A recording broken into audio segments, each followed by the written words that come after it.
எவ்வளவுதான் பலம் வாய்ந்த நாடுகளா இருந்தாலும், சூழ்நிலைகள் கரெக்ட்டா பொருந்தி வரணும். இல்ல அப்புட்ன்னா ஏமாற்றம் தான் மிஞ்சும். பெரிய அளவுல போராட்டத்த நடத்தி தான் ஆகணும். இதுல அன்னை அமெரிக்கா மட்டும் விதிவிலக்கு.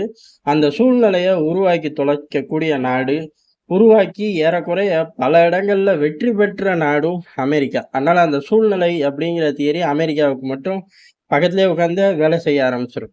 இல்ல அப்புட்ன்னா இவனுங்களே சூழ்நிலைக்கு அப்பாயின்ட்மென்ட் அடிச்சு வெள்ளை மலையை கூட்டிட்டு போய் வேலைய பார் அப்படின்னு சொல்லிப்புடுவாய்ங்க. அதனால அவனுங்களுக்கு மட்டும் அது தனியான ஒரு ரகம்.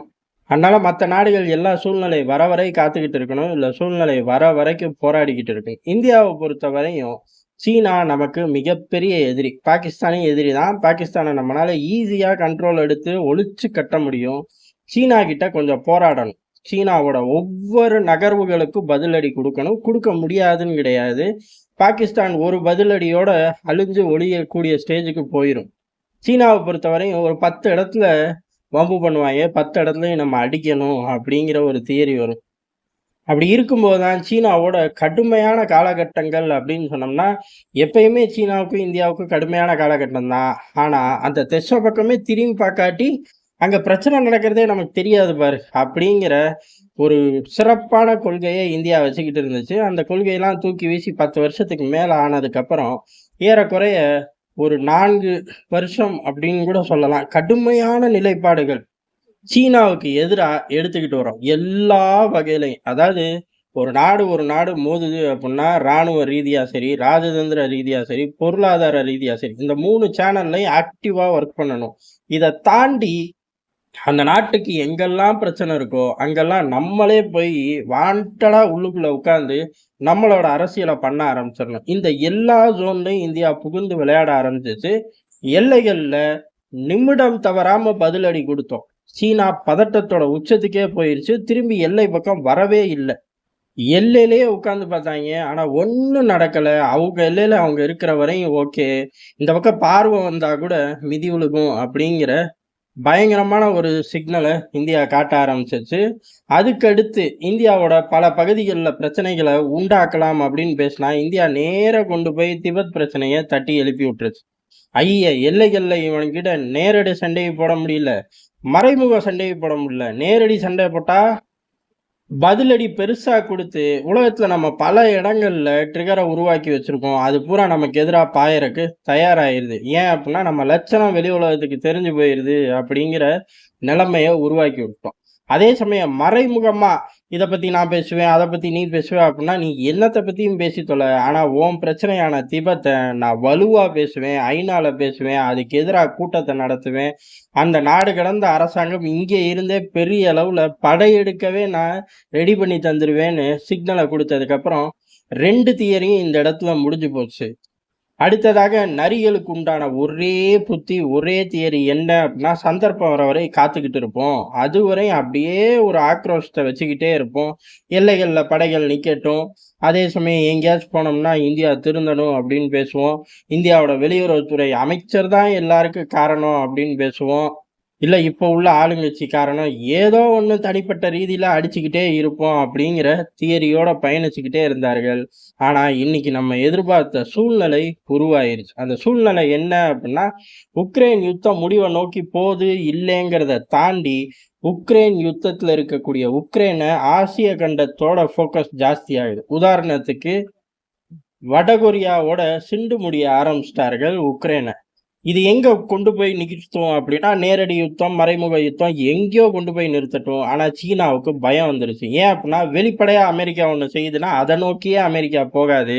அமெரிக்காவோட மத்த வார் மிஷின்கள் எல்லா திசையிலயும் தன்னோட டார்கெட்ட நோக்கி நகரும். அப்படி நகரும்போது முக்கியமான டார்கெட்டே சீனா தானே! அப்ப நம்மள நோக்கி எவ்வளோ ட்ரிகர்கள உருவாக்கி வச்சிருக்காய்ங்க, கண்ணுக்கு தெரிஞ்சு. கண்ணுக்கு தெரியாத அந்த ட்ரிகர் பாயிண்ட்டுகள் வெடிக்கக்கூடிய நேரம் வந்துருச்சு அப்படிங்கிற மணி அதிபர் ஷி ஜின்பிங்க்கு மண்டைக்குள்ள அடிச்சிருச்சாட்டுக்கு, எப்படி பார்த்தாலும் அமெரிக்கா நம்மள தாக்க ஆரம்பிச்சுரும். அந்த தாக்குதல்ல இருந்து தப்பிக்கணும் அப்படின்னா, பேச்சுவார்த்தை, பயம் இப்படிலாம் வம்பு பண்ணி காட்டணும் அப்படின்னா, பிராந்திய லெவல்ல இருக்கக்கூடிய யுத்தத்த முடிச்சாகணும். பிராந்திய லெவல் அப்படின்னு கேட்டா, 4 திசையிலயும் ஓகே. போயிட்டு வர வழிகள்லயும் ஓகே. வம்பு பண்ணி வச்சிருக்கோம். எல்லாரு கூடயும் என்கிட்ட சரண்டர் ஆகுறது அப்படிங்கிற மனநிலை தான். எல்லாரு கூடயும் சரண்டர் ஆக வேணாம். பிராந்திய வல்லரசு இந்தியா கிட்ட சரணடைஞ்சா போதுங்கிற மனநிலைக்கு வந்தனால, சீனா எல்லைகள்ல பெரிய அளவு படைகள பின்வாங்குற அறிவிப்ப அறிவிச்சிருக்கார்கள். இதற்கான காரணம் அப்படிங்கிறது, அவர்கள் சொல்றது என்ன சொல்வார்கள்? நல்லுறவு, வர்த்தக மேன்மை, உலக நலம் அப்படின்னு வாசிப்பார்கள். அது வாசிச்சு தொலையட்டும். சீனாவோட மவுத் பீஸ் என்ன பண்ணுது அப்படிங்கிறதா. குளோபல் டைம்ஸை பொறுத்தவரையும் இறங்கி அடிக்க முடியாது. ஏன்னா வெளியுறவு துறையே வந்து படுத்துருச்சு. அதுக்கப்புறம் எங்கிட்டு போய் இறங்கி அடிக்கிறது. ஆனா சீனாவுக்கு இன்னொரு புத்தி இருக்கு. இந்த மாதிரி முக்கியமான சந்தர்ப்பங்கள்ல சீனாவுக்கு மைலேஜ் கொடுக்கக்கூடிய சந்தர்ப்பமோ, இல்ல சீனாவை காப்பாற்றக்கூடிய சந்தர்ப்பங்கள்ல பழைய ஆட்களோட தியரிலாம் வரவே வராது. புதுசான ஆட்களோட தியரி பெருசா வரும். யார் அவர்கள் அப்படின்னு நம்ம கேட்கவே வேணாம். கேட்டோம் அப்படின்னா இந்த துறை சார்ந்த வல்லுனர் அப்படின்னு சத்தியம் பண்றதுக்கு 1 டஜன் கூட்டம் வரும். ஆனா நீங்கெல்லாம் பேசிக்கிட்ட மாதிரியோ, பார்த்துக்கிட்ட மாதிரியோ, சோசியல் மீடியால ஃபாலோ பண்ண மாதிரியோ ஒரு சுவடு கூட இல்லையேடா அப்படின்னு நம்ம கேட்கக்கூடாது. அன்னைக்கு நைட்டு தான் அந்த அக்கௌண்ட்டை ஓப்பன் பண்ணியிருப்பாங்க. விடிஞ்ச உடனே டேபிள்ல உட்காந்து பேப்பர் பேனால எழுதி அன்னைக்கு ஈவினிங்கே கொண்டு போய் பிரஸ்ல கொடுத்து ரிலீஸ் பண்ண விட்டுருப்பார்கள். சரி, இந்த மறைமுகமான ஆட்களை வச்சு சீனா இந்த விவகாரத்தை என்ன பேசுது அப்படிங்கிறதான். அதாவது இந்த விவகாரத்தை அவர்கள் எப்படி கொண்டு போறார்கள் அப்படின்னா, பெரிய நாடுகள் 2. அதே மாதிரி கலாச்சார ரீதியில பெருசு 2. எது? இந்தியா, சீனா நிலப்பரப்புல பெருசு, கலாச்சார ரீதியில பெருசு, வர்த்தகத்துல பெருசு. இன்றைய உலகத்துக்கு இன்றியமையாத மாபெரும் சக்தி. இதுதான் சாராம்சம். இந்த சாராம்சத்தோட 100க்கும் மேற்பட்ட ஆர்டிக்கல் இப்ப சீனாவால சுத்த விடப்படுது. எல்லாம் புது ஆட்கள் தான். இது எதுக்கு அப்படின்னா, இது சத்தியமா நமக்கு கிடையாது. இது அந்த ஊர்ல உள்ள மக்கள்களுக்கு, அந்த ஊர் ஆடியன்ஸ்க்காக. ஏன் அப்படின்னா, எதுக்காக நம்ம இப்ப பணிஞ்சு போறோம்? ஏன்னா அவனுங்க அங்க சரண்டர்னே சொல்ல மாட்டாங்க. பணிஞ்சு போறோம், அடங்கி போறோம் அப்படிங்கிறதான். இது எல்லாத்தையும் காப்பாத்துறதுக்கு தான். சீனாவுக்குள்ள இருக்கக்கூடிய கலாச்சாரத்தையே அழிச்சு ஒழிக்கிறது யாரு அப்படின்னா, அங்க உள்ள சீன கட்சிகள் தான், சீன அதிபர் தான். இப்போ பக்கத்து ஊர்ல எல்லாம் வந்து கலாச்சாரத்தை காப்பாத்த போறாரா அப்படின்னு கேட்டா அவனுங்களே சிரிப்பாங்க. ஆனாலும் அதையும் மீறி இவர்களுக்கு தேவையான மைலேஜை உள்ளூருக்குள்ள உருவாக்கலாம். அதுக்காக தான். அப்ப ஏறக்குறைய எந்த திசையிலையும் மறைமுகமாவோ எப்படியும் நம்மளை அடிக்க முடியாது. அடிக்க முடியாம ரொம்ப காலம் தப்பிச்சு போகவும் முடியாது. ஏன்னா சூழ்நிலை மாறுது. அமெரிக்காவோட கவனம் சீனா பக்கம் வருதுங்கிறனால முதல் கட்டமா அவர்கள் இந்தியாவோட பிரச்சனைகளை முடிச்சுக்க முடிச்சுக்கலாம் அப்படின்னு முடிவு பண்ணி எல்லைகள்ல படைகளை வாபஸ் வாங்கியிருக்கார்கள். முழு அளவுல சட்டி பனையெல்லாம் தூக்கிட்டு ஓடி போயிட்டாங்களா அப்படின்னு கேட்டா அந்த அளவுலாம் ஓட முடியாது. படிப்படியா பின்வாங்கிறார்கள். ஆனா பிளாஷ் பாயிண்ட் இருக்கக்கூடிய அனைத்து பகுதிகளில இருந்தும் பின்வாங்கியாச்சு. லட்சக்கணக்கான வீரர்கள் ஆக்டிவா இருந்த இடத்துல லட்சக்கணக்கான வீரர்கள் பின்னோக்கி போறார்கள் அப்படிங்கிற ஸ்டேட்டஸ் மாறி இருக்குங்கிறது இந்தியாவுக்கான முழு வெற்றி. இந்த வெற்றியை இந்தியா எப்படி அனுபவிச்சுச்சு அப்படின்னு பார்த்தோம்னா, அதுதான் இங்க இந்தியாவோட வளர்ச்சிக்கு முக்கியமான ஒரு அச்சாணி அப்படின்னே சொல்லலாம். ஏன் அப்படின்னா, 4 வருடம் எவன் பேசி நம்ம அடங்கல அப்படிங்கிறதா. உதாரணத்துக்கு சீனாவால நம்மளை எதிர்க்க முடியல. அதுக்கு நம்ம ஒண்ணு செஞ்சா உலக நாடுகள் கண் மூடி இருக்குமா அப்படின்னு கேட்டா கிடையாது அப்படிங்கிறதா.